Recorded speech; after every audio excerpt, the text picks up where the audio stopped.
Akasomele Norwame. Ashuma maha. Teneba fa dunu fa yik. Wanere ko Burkina Faso bale. Tan sirige mama ha tingwa ngote nga amana ji fa zangtine.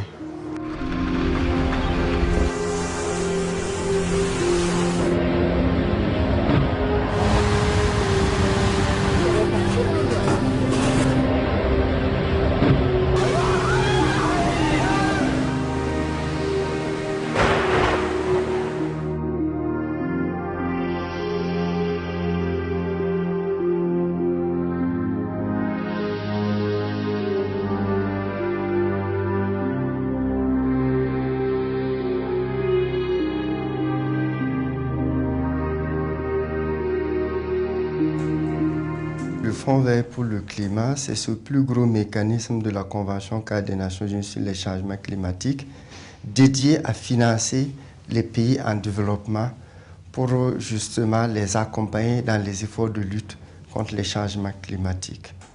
On attend par changement climatique des changements qui sont attribués directement ou indirectement à l'activité humaine, qui viennent notamment changer la composition de l'atmosphère mondiale, auquel maintenant viennent s'ajouter la variabilité naturelle du climat. Le changement climatique est causé par les émissions anthropiques, les émissions humaines de gaz à effet de serre, notamment à travers les secteurs comme le transport, comme l'énergie, comme l'agriculture, etc. Si vous prenez le Burkina, pratiquement tous les pays sont affectés par au moins un aléa climatique. Soit c'est la sécheresse, soit c'est les inondations, soit c'est les vents violents, soit c'est les hausses de température. Donc notre mission en tant qu'AND, Autorité nationale désignée, mais la structure, c'est le secrétariat exécutif du Fonds vert pour le climat au Burkina Faso, qui est une structure de mission de la primature et dont l'AND, l'Autorité nationale désignée, en est le coordonnateur. Donc le rôle de l'AND, en français facile, et j'allais dire c'est la croix de transmission entre le gouvernement du Burkina Faso et le secrétariat du fonds basé à Sondo en République de Corée. Notre principale mission, c'est d'accompagner les acteurs nationaux à la mobilisation plus accrue de la finance climat et singulièrement des ressources du Fonds vert pour le climat. De façon concrète, qu'est-ce que ça veut dire? Ça veut dire que nous accompagnons les acteurs à travers l'information, la sensibilisation, la formation, pour qu'ils puissent effectivement formuler des projets à soumettre au Fonds vert pour le climat pour recevoir les financements. Nous avons appris beaucoup du Fonds vert, des informations que nous n'avions pas. Nous avons appris ce que c'est que le Fonds vert, l'organisation du Fonds vert, et nous avons appris que les collectivités territoriales peuvent formuler des projets et venir vers le Fonds vert pour avoir des financements afin de venir mettre en œuvre au sein de leur collectivité. Le premier élément qui, à mon avis, est très important, c'est d'abord de comprendre d'abord le phénomène climatique. Le premier niveau, c'est que le citoyen lui-même soit capable d'observer. Le deuxième niveau, c'est que les organisations de la société civile puissent aussi s'engager dans une saine collaboration, une parfaite collaboration avec les acteurs qui travaillent dans le domaine scientifique. Parce qu'il faut cette bonne collaboration entre population et les scientifiques autour de la question des changements climatiques. Deuxièmement, c'est aussi de comprendre tous les mécanismes de financement. Donc pour moi, il faut une saine émulation, il faut une mutualisation des intelligences entre les acteurs locaux, entre les populations, entre les organisations de la société civile, la communauté scientifique et les structures telles que l'UICN et son réseau de partenaires.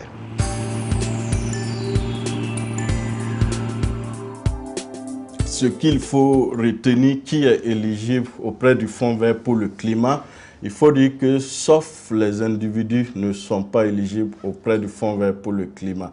Donc toutes les personnes morales sont éligibles auprès du Fonds vert pour le climat. Et en termes de personnes morales, nous avons les ministères et les institutions publiques, nous avons les collectivités territoriales, nous avons les ONG et associations, nous avons le secteur privé.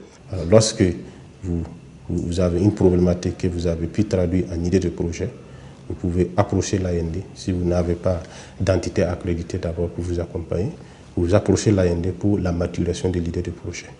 Alors une fois que l'idée de projet est mûre et que vous n'avez pas d'entité accréditée, l'AND verra dans quelle mesure elle pourra, dans un premier temps, donner le caractère climatique au projet, parce que ce n'est pas tout projet en matière d'environnement qui est projet climatique. Donc l'AND se chargera de donner, dans une moindre mesure, ce caractère climatique. Ça, c'est à défaut de l'entité accréditée.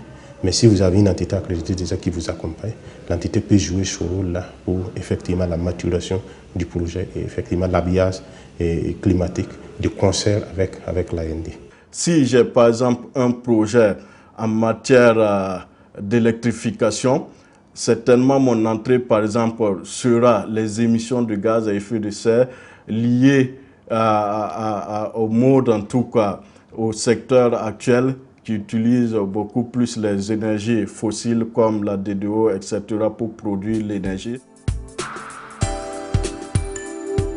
Le Fonds vert pour le climat finance 8 catégories, je peux dire 8 catégories de projets, dont 4 adaptations et 4 atténuations. Si vous prenez pour les projets d'adaptation, on a le secteur moyen d'existence des personnes et des communautés. Par exemple, avec les changements climatiques, on a des communautés qui vivaient par exemple de la terre. Et avec les changements climatiques, ces terres-là seront de plus en plus dégradées et impropres à l'agriculture. Donc, le Fonds vert peut financer des actions de comment restaurer ces terres-là pour permettre à ces populations d'avoir vraiment des moyens d'existence. Et quand on prend l'atténuation, on a également 4 domaines. Le premier, c'est la production et l'accès à l'énergie. Mais au niveau du Fonds vert pour le climat, ce sont les énergies renouvelables. Donc les énergies renouvelables comme le solaire, nous on a le solaire beaucoup au niveau du Burkina Faso. Donc on peut mobiliser des ressources au niveau du Fonds vert pour le climat pour mettre en œuvre, réaliser des centrales solaires, des mini-réseaux solaires, etc.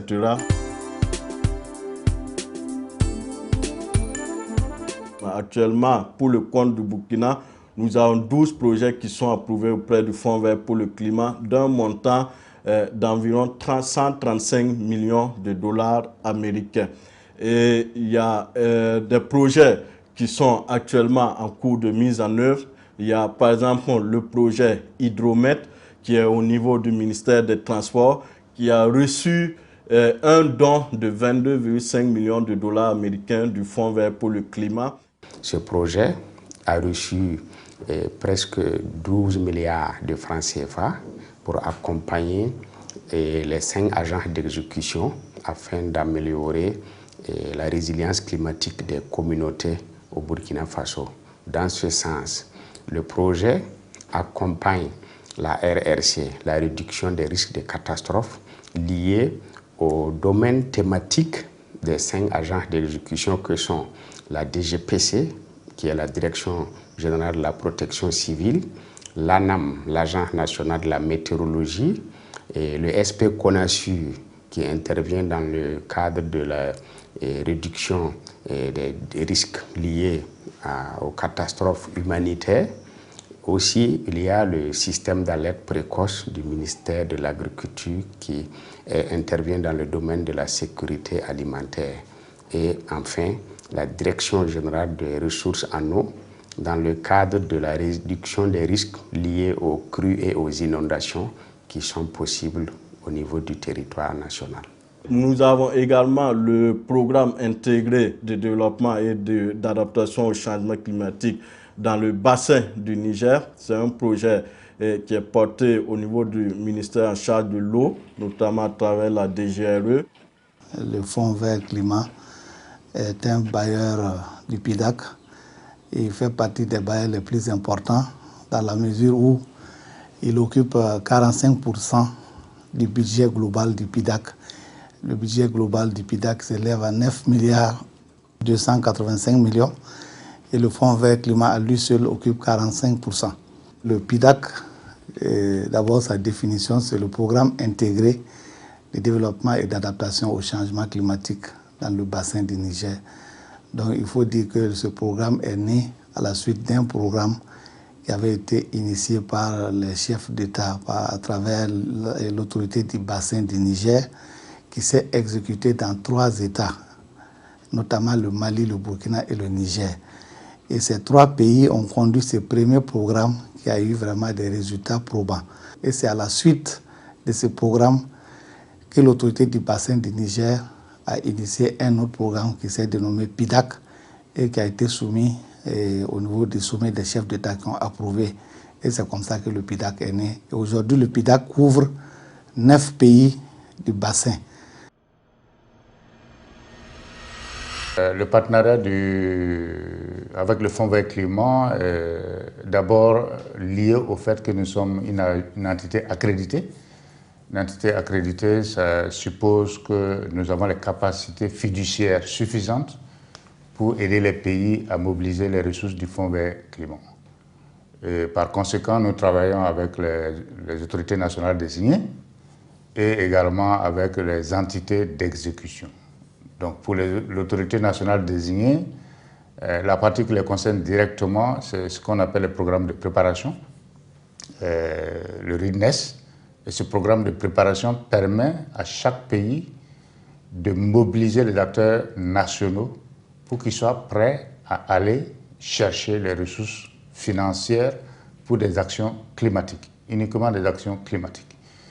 Et le deuxième volet, c'est le développement de projets et de programmes d'investissement portés par des entités d'exécution au niveau national ou international, mais toujours avec l'accompagnement et la validation de l'autorité nationale désignée, qui est le garant en fait de l'alignement des financements du Fonds vert climat avec les politiques nationales.